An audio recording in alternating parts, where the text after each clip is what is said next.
In 1904, 7 European football associations formed FIFA in Paris. Their goal was simple: organize international football. But the Olympics only allowed amateurs. Professional football was exploding, and the best players were left out. Jules Rimet, FIFA president from 1921, believed football deserved its own world championship. After years of lobbying, FIFA agreed in 1928 to create the World Cup. The first host would be Uruguay. They were Olympic champions in 1924 and 1928.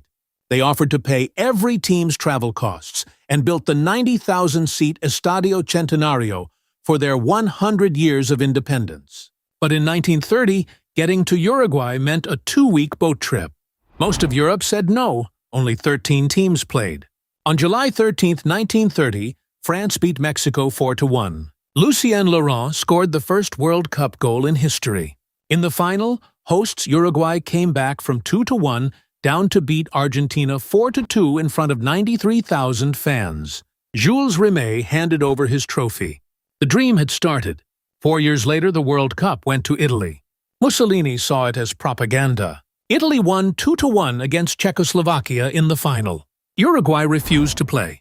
They were angry that few European teams came in 1930. In 1938 in France, Italy won again. Vittorio Pozzo became the only coach to win 2 World Cups. Then World War II stopped everything.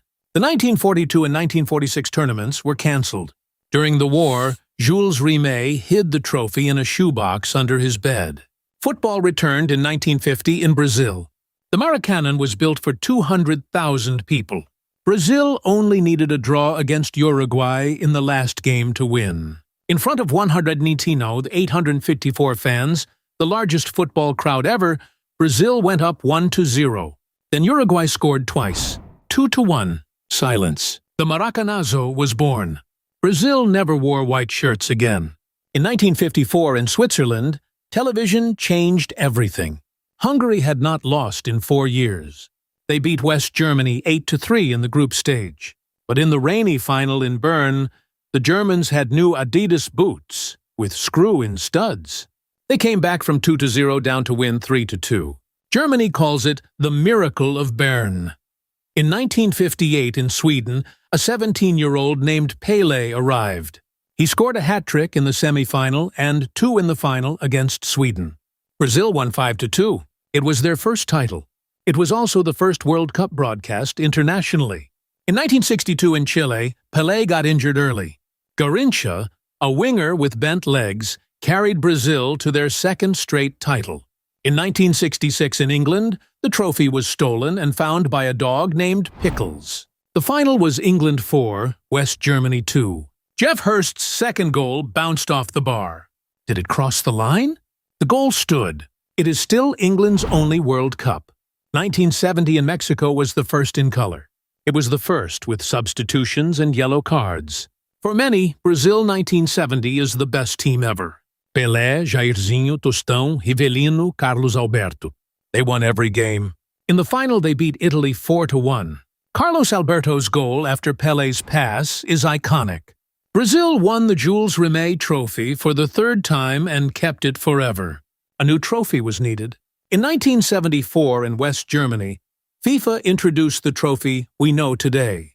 The Netherlands brought total football with Johan Cruyff. They destroyed Argentina 4-0 and Brazil 2-0.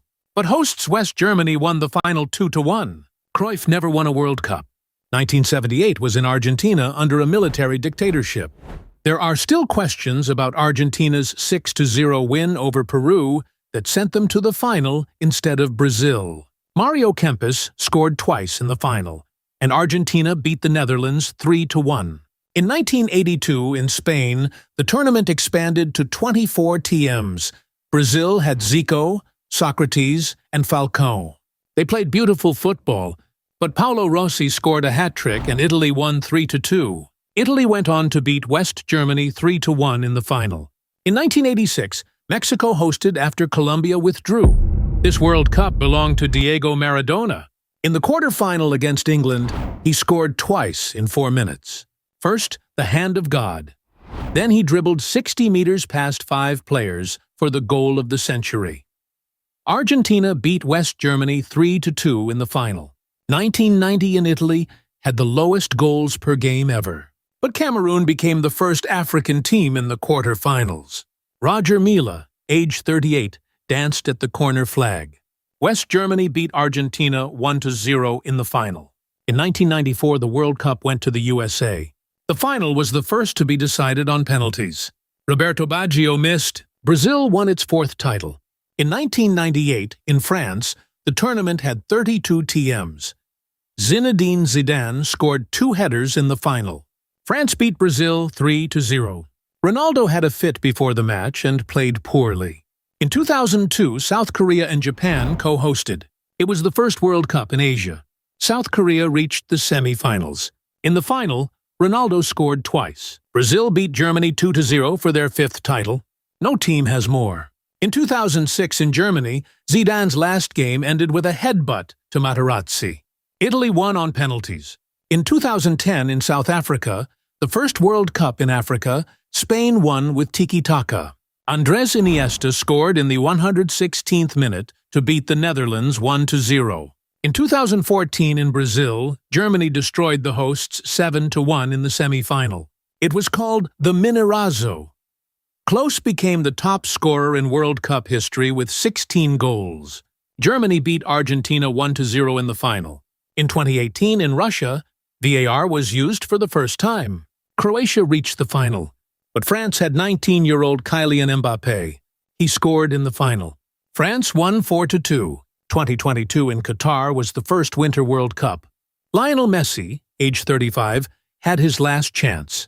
Argentina lost to Saudi Arabia first game, then they did not lose again. The final against France is called the greatest ever. Argentina led 2-0. Mbappé scored twice in 97 seconds. 2-2. In extra time, Messi made it 3-2. Mbappé completed his hat trick. 3-3. Argentina won on penalties. Messi finally had his World Cup. In 22 tournaments, only 8 nations have won. Brazil has 5. Germany and Italy have 4. Argentina has 3. France and Uruguay have 2. England and Spain have 1. The World Cup went from 13 teams in 1930 to 48 teams in 2026. From radio to 4K streaming. From a trophy hidden in a shoebox to an event watched by 5 billion people. In 2026, the USA, Canada, and Mexico will host 3 countries, 48 TMs, 104 games. Every 4 years, the world stops for 90 minutes. For 1 month, we are not 195 countries. We are one stadium, and the ball is still rolling.